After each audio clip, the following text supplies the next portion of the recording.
ನಮಸ್ಕಾರ ರೀ. ಎಲ್ಲರಿಗೂ ರಮ್ಯಾ ಮನೆ ಅಡುಗೆ ಚಾನಲ್ಗೆ ಸ್ವಾಗತ. ಈ ವಿಡಿಯೋದಲ್ಲಿ ಗರಿಗರಿಯಾದ ಖಾರ ಶಂಕರಪಾಳಿನ ಹೇಗೆ ಮಾಡೋದಂತ ಹೇಳಿ ನೋಡೋಣ. ತುಂಬ ಚೆನ್ನಾಗಿರುತ್ತೆ, ತಿನ್ನೋದಕ್ಕೂ ಕೂಡ ಖಾರವಾಗಿ. ನಾವು ಯಾವಾಗಲೂ ಸಿಹಿ ಶಂಕರಪಾಳಿನ ಮಾಡ್ತಾ ಇರ್ತೀವಿ. ಒಮ್ಮೆ ಈ ಥರ ಖಾರ ಶಂಕರಪಾಳಿನ ಟ್ರೈ ಮಾಡಿ. ಇವಾಗ ಹೇಗೆ ಮಾಡೋದಂತ ಹೇಳಿ ನೋಡೋಣ ಬನ್ನಿ. ನಾನಿಲ್ಲಿ ಮೊದಲಿಗೆ ಒಂದು 2 ಬೌಲ್ನಷ್ಟು ಮೈದಾ ಹಿಟ್ಟನ್ನು ತಗೊಂಡಿದ್ದೀನಿ. ಇವಾಗ ಇದನ್ನು ಸೋಸ್ಕೊಳ್ಳೋಣ. ನೀವು ಬೇಕಂದರೆ 1 ಬೌಲು ಮೈದಾ ಹಿಟ್ಟು, 1 ಬೌಲು ಗೋಧಿ ಹಿಟ್ಟು ಎರಡೂ ಮಿಕ್ಸ್ ಮಾಡಿಕೊಂಡು ಸಹ ಮಾಡ್ಕೊಳ್ಬೋದು. ಇವಾಗ ಇದೇ ಹಿಟ್ಟಿಗೆ 1 ಚಮಚ ನಾನು ಕಪ್ ಎಳ್ಳನ್ನು ಹಾಕ್ಕೊಂಡಿದ್ದೀನಿ. ಹಾಗೆ ಒಂದು ಅರ್ಧ ಚಮಚದಷ್ಟು ಅಜ್ವೈನ್ ಕೂಡ ಹಾಕ್ಕೊಂಡಿದ್ದೀನಿ. ನಂತರ ಒಂದು ಸ್ವಲ್ಪ ಜೀರಿಗೆಯನ್ನು ಹಾಕ್ಕೊಂಡು ಇವಾಗ ಒಂದು ಸ್ವಲ್ಪ ಕಸೂರಿ ಮೆಂತಿನ ಸೇರಿಸ್ಕೊಳ್ಳೋಣ. ಟೇಸ್ಟ್ ತುಂಬ ಚೆನ್ನಾಗಿರುತ್ತೆ. ಅದನ್ನು ಒಂದು ಸ್ವಲ್ಪ ಕೈಯಿಂದ ತೆಗೆದ್ಬಿಟ್ಟು ಹಾಕ್ಕೊಳ್ಳಿ. ಹಾಗೆ ಖಾರಕ್ಕೆ ಎಷ್ಟು ಖಾರ ಬೇಕು ನೋಡಿಕೊಂಡು ಖಾರನ ಸೇರಿಸ್ಕೊಳ್ಳಿ. ನಾನಿಲ್ಲಿ ಸ್ವಲ್ಪನೇ ಖಾರ ಹಾಕ್ಕೊಂಡಿದ್ದೀನಿ. ರುಚಿಗೆ ತಕ್ಕಷ್ಟು ಉಪ್ಪು, ನಂತರ ಒಂದು 2 ಚಮಚದಷ್ಟು ಬೆಣ್ಣೆಯನ್ನು ಚೆನ್ನಾಗಿ ಕಾಯಿಸ್ಕೊಂಡು ಸೇರಿಸ್ಕೊಂಡಿದ್ದೀನಿ.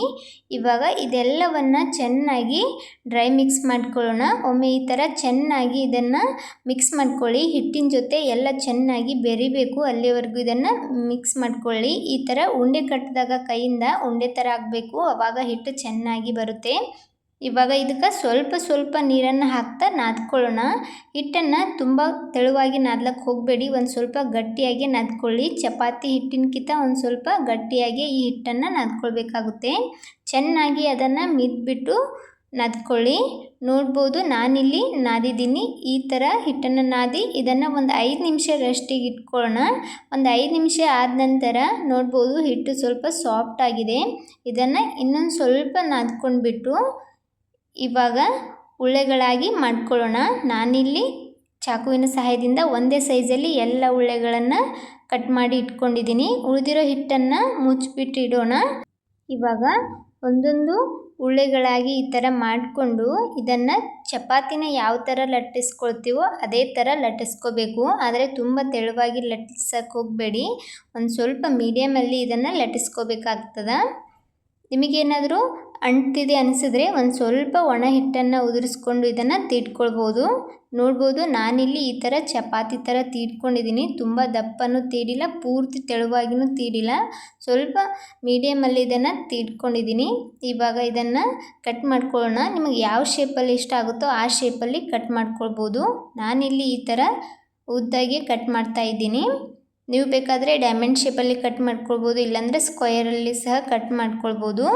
ಇವಾಗ ಎಲ್ಲನೂ ಈ ಥರ ಕಟ್ ಮಾಡಿ ಇಟ್ಕೊಂಡಿದ್ದೀನಿ. ನೋಡ್ಬೋದು, ಈ ಶೇಪಲ್ಲಿ ಇವು ರೆಡಿಯಾಗಿವೆ. ಇದು ಮಾಡೋವರೆಗೂ ಈ ಕಡೆ ಎಣ್ಣೆನೂ ಸಹ ಕಾಯ್ಲಿಕ್ಕೆ ಇಟ್ಕೊಂಡಿದ್ದೆ. ಎಣ್ಣೆನೂ ಸಹ ಕಾಯ್ದಿತ್ತು. ಮೀಡಿಯಮ್ ಹೀಟ್ ಇರುವಂಥ ಎಣ್ಣೆಗೆ ರೆಡಿ ಮಾಡಿಟ್ಟಿರುವಂಥ ಖಾರ ಶಂಕರಪಾಳೆನ ಹಾಕ್ಕೊಳ್ಳೋಣ. ತುಂಬ ಕಾಯ್ದಿರೋ ಎಣ್ಣೆಗೆ ಅದನ್ನು ಹಾಕಕ್ಕೆ ಹೋಗಬೇಡಿ, ಬೇಗನೆ ಹೊತ್ಬಿಡುತ್ತೆ. ಸ್ವಲ್ಪ ಮೀಡಿಯಮ್ ಹೀಟಲ್ಲಿ ಕಾಯಿಸ್ಕೊಂಡು ಅದನ್ನು ಹಾಕ್ಕೊಂಡು ಫ್ರೈ ಮಾಡ್ಕೊಳ್ಳಿ.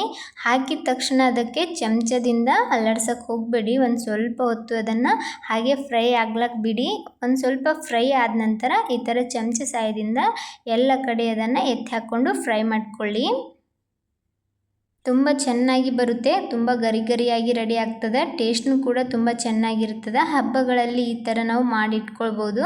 ಇದನ್ನು ಆರಾಮಾಗಿ 15 ದಿನವರೆಗೂ ಸ್ಟೋರ್ ಮಾಡಿ ಇಟ್ಕೊಳ್ಬೋದು. ತಿನ್ನೋದಕ್ಕೂ ಸಹ ತುಂಬ ಚೆನ್ನಾಗಿರ್ತದೆ. ನೋಡ್ಬೋದು, ಈ ಥರ ಕಲರ್ ಬರೋವರೆಗೂ ಅದನ್ನು ಫ್ರೈ ಮಾಡ್ಕೊಳ್ಳಿ. ಆದಷ್ಟು ಗ್ಯಾಸನ್ನ ಮೀಡಿಯಮ್ ಫ್ಲೇಮಲ್ಲಿ ಇಟ್ಕೊಂಡೇ ಫ್ರೈ ಮಾಡ್ಕೊಳ್ಳಿ. ನೋಡ್ಬೋದು, ಚೆನ್ನಾಗಿ ಫ್ರೈ ಆಗಿದೆ, ತುಂಬ ಕ್ರಿಸ್ಪಿಯಾಗಿ ಇದು ರೆಡಿಯಾಗಿದ್ದಾವೆ. ಇವಾಗ ಎಣ್ಣೆಯನ್ನು ಜಾನ್ಸ್ಬಿಟ್ಟು ಇದನ್ನು ತಗೊಳ್ಳೋಣ. ಉಳಿದಿರೋದನ್ನು ಇದೇ ಥರ ಫ್ರೈ ಮಾಡ್ಕೊಳ್ಳಿ. ನೋಡ್ಬೋದು, ನಾನಿಲ್ಲಿ ಎಲ್ಲನೂ ಫ್ರೈ ಮಾಡ್ಕೊಂಡಿದ್ದೀನಿ. ಎಲ್ಲನೂ ಒಂದು ಪ್ಲೇಟಿಗೆ ಹಾಕ್ಕೊಂಡಿದ್ದೀನಿ. ನೋಡ್ಬೋದು ಎಷ್ಟು ಚೆನ್ನಾಗಿ ಬಂದಿವೆ ಅಂಥೇಳಿ. ತುಂಬ ಗರಿಯಾಗಿ ಹಾಗೆ ಕಲರ್ಫುಲ್ಲಾಗಿ ಬಂದಿತ್ತು. ರುಚಿ ಮಾತ್ರ ತುಂಬ ಚೆನ್ನಾಗಿರ್ತದೆ. ನೀವು ಒಮ್ಮೆ ಟ್ರೈ ಮಾಡಿ ನೋಡಿ, ಪದೇ ಮಾಡ್ಕೊಳ್ತೀರಾ, ಅಷ್ಟು ಚೆನ್ನಾಗಿರ್ತದೆ. ನೋಡಿದ್ರಲ್ಲ ಫ್ರೆಂಡ್ಸ್, ಎಷ್ಟು ಸುಲಭವಾಗಿ ಖಾರ ಶಂಕರಪಾಳೆನ ಮನೆಯಲ್ಲೇ ಮಾಡ್ಕೊಳ್ಬೋದು ಅಂಥೇಳಿ. ಈ ರೆಸಿಪಿ ನಿಮಗೆ ಇಷ್ಟ ಆದ್ರೆ ವಿಡಿಯೋಗೆ ಒಂದು ಲೈಕ್ ಕೊಡಿ. ಇದೇ ಥರದ ಇನ್ನಷ್ಟು ರೆಸಿಪಿಗೋಸ್ಕರ ರಮ್ಯಾ ಮನೆ ಅಡುಗೆ ಚಾನಲನ್ನು ಸಬ್ಸ್ಕ್ರೈಬ್ ಮಾಡ್ಕೊಳ್ಳಿ. ಹಬ್ಬದ ಕೆಲ ತಿಂಡಿಗಳ ವಿಡಿಯೋಗಳು ಸಹ ನನ್ನ ಚಾನಲ್ಲಿವೆ, ಅದನ್ನು ಸಹ ನೋಡ್ಕೊಂಡು ಬನ್ನಿ. Thanks for watching video.